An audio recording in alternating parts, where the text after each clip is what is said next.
প্রকাণ্ড বড় রাজবাড়ি, কিন্তু বাড়িতে মানুষ খুব কম। রাজপুত্র অভিজিৎ 7 বছরের আর কন্যা মধুমিতা মাত্র 5। সেদিন ভোরবেলায় দিনটা ছিল বেশ আলো ঝলমলে, দুপুরের পর পাতলা মেঘ।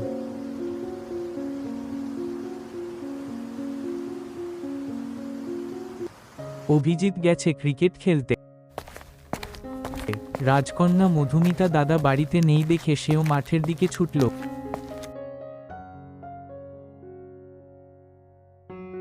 মধুমিতা, তুমি এত ছুটবে কেন? আমার পিঠে বসো, আমি তোমাকে নিয়ে উঠব। গোলাপ পায়রারা ছুটে এলো। সত্যি আমি উড়ব আকাশে? লক্কা পায়রার চারপাশে উড়ে পাহারা দিল। আকাশে এলো এক ছাদবাজ আর গাংচিল। শুরু হলো তুমুল লড়াই। আকাশ কেঁপে উঠল, হাওয়ার গতি বেড়ে গেল। শেষে গাংচিলেরা পালালো। পায়রারা আশ্রয় নিল এক কৃষকের ডালিম গাছে। সেখানে ডাক্তার বাবু তাদের ক্ষত সারালেন। কিছুদূর উঠতেই আল্পস পাহাড়ের গুহা থেকে বেরিয়ে এলো এক প্রকাণ্ড কন্ডর। সো সো করে ছুটে এলো পায়রার দিকে। পায়রারা দিক হারিয়ে পড়ল এক ঘন অরণ্যে।